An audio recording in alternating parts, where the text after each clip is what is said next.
Hai Mams, Assalamualaikum warahmatullahi wabarakatuh. Kembali lagi nih Mams di channel aku, Wiwi Kartika Sari. Nah, di video kali ini aku mau sedikit sharing gimana caranya membuat tanaman menjadi lebih lebat dan juga rimbun. Nah, yang aku mau sharing di sini ini benar-benar menurut pengalaman aku ya Mams, karena tanaman ini memang benar-benar aku rawat gitu ya Mams. Nah, di sini terlihat di tanaman aglonema ini. Jadi di video aku sebelumnya aku pernah posting juga, aku pernah upload. Jadi untuk opening di video aku gitu ya Mams. Nah, aku menggunakan tanaman ini. Jadi di video tersebut tanaman ini tuh tidak selebat sekarang. Dan di sini sudah banyak daunnya dan juga di situ terlihat ada tunas baru.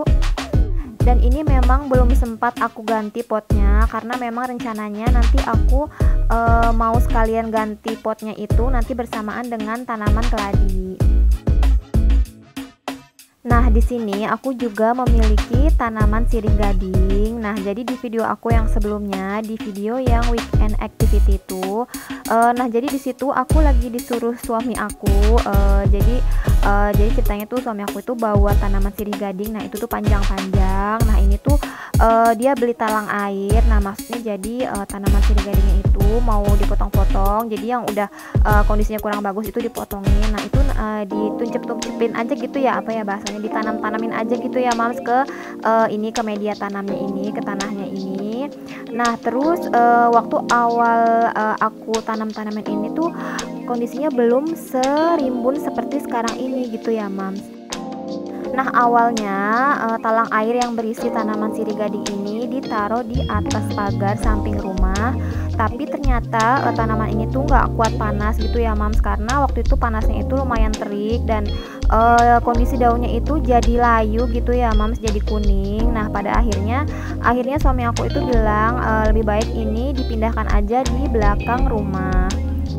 Nah, jadi talang air ini akhirnya diletakkan di belakang dapur aku ya Mams. Jadi di belakang apa, pintu dapur rumah aku ini. Nah, jadi kalau aku buka pintu dapur itu, pas dibuka pintu, nah jadi kelihatanlah si talang air yang berisi tanaman sirih gading ini.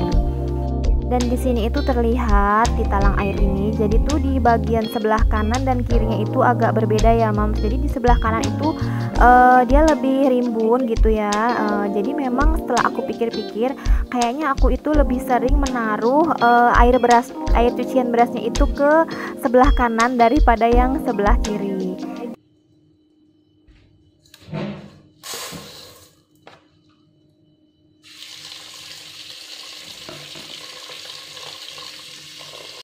Nah, jadi yang aku gunakan di sini untuk menyuburkan tanaman aku itu adalah air cucian beras ya Mams. Di video aku yang sebelumnya aku juga pernah bilang bahwasannya aku itu pertama kali itu tahu dari mertua aku. Jadi mertua aku itu bilang kalau misalkan habis cuci beras gitu ya, nah air cucian berasnya itu jangan dibuang. Nah, itu bisa disiram ke tanaman. Jadi kalau tanaman yang nantinya layu atau mati, nah nanti itu bisa jadi subur lagi. Dan setelah aku tahu hal itu, nah pas keesokan harinya itu ketika aku mau masak nasi, nah aku kan cuci beras dulu. Nah, air cucian berasnya itu udah nggak pernah aku buang lagi ya Mams. Kalau misalkan aku lagi ingat gitu, nah itu nggak aku buang. Atau kalau misalkan kondisinya juga lagi nggak hujan gitu ya Mams. Kalau misalkan kondisinya itu lagi hujan terus, nah biasanya sih aku nggak aku siram tanamannya. Jadi kalau misalkan lagi kondisinya kering gitu, lagi biasa cuacanya panas, nah baru setiap aku masak itu aku selalu pakai air cucian beras ini untuk menyiram ke tanaman hias aku. Nah, setelah berasnya itu sudah aku cuci. Nah, kemudian ini air cucian berasnya ini aku masukkan ke gelas takar. Kebetulan ini aku ada gelas takar. Nah, biasanya aku pakai gelas takar ini untuk memasukkan ke semprotan air. Jadi aku biasanya kalau menyiram tanaman itu pakai semprotan air ini ya Mams. Sebenarnya sih yang aku tahu kalau misalkan air cucian beras itu sebaiknya itu tidak mengenai daunnya gitu ya, karena kalau misalkan nanti mengenai daun katanya sih nanti jadi ada bercak putih, nanti jadi membuat tanaman itu jadi kurang bagus gitu.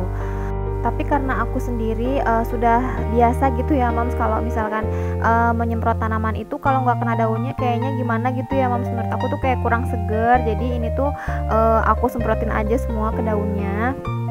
Tapi biasanya sih kalau untuk tanaman yang besar, nah biasanya sih aku langsung tuang aja air cucian berasnya. Nah sekarang ini air cucian berasnya mau aku siram ke tanaman sirih gadingnya.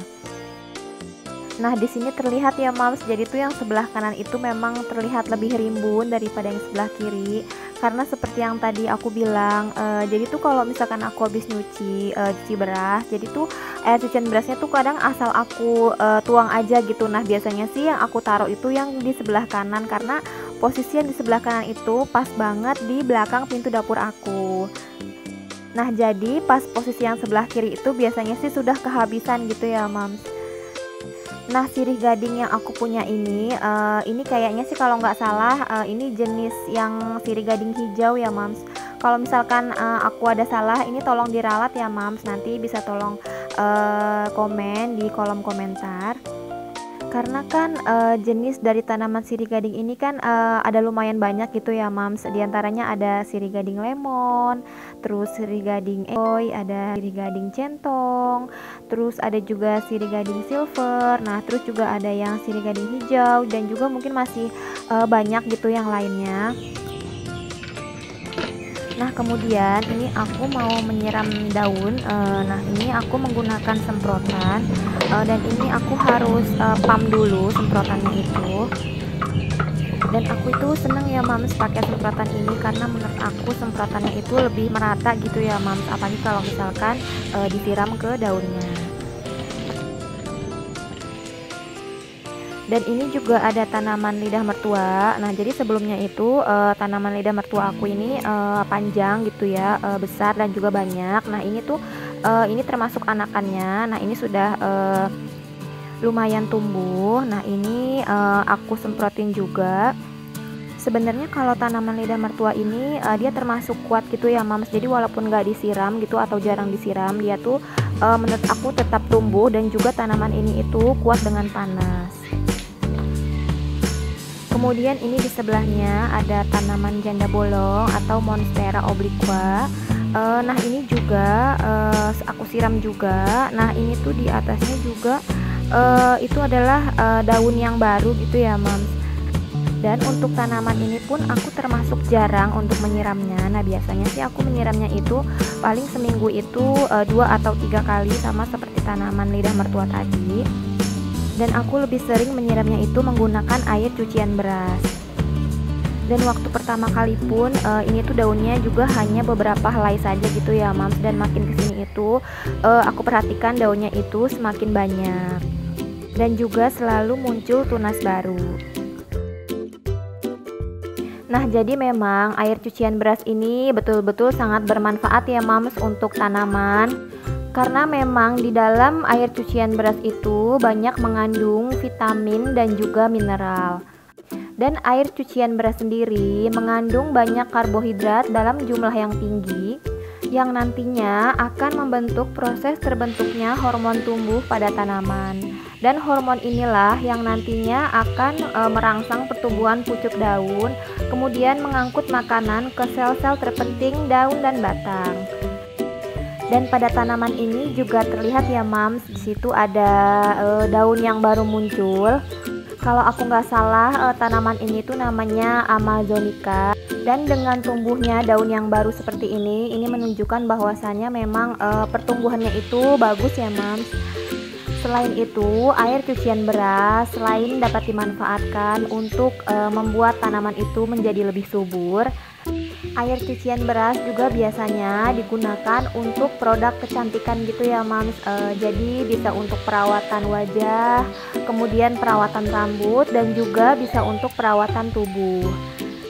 Selain itu, air cucian beras juga dapat menetralisir bau dan juga asam ya Mams.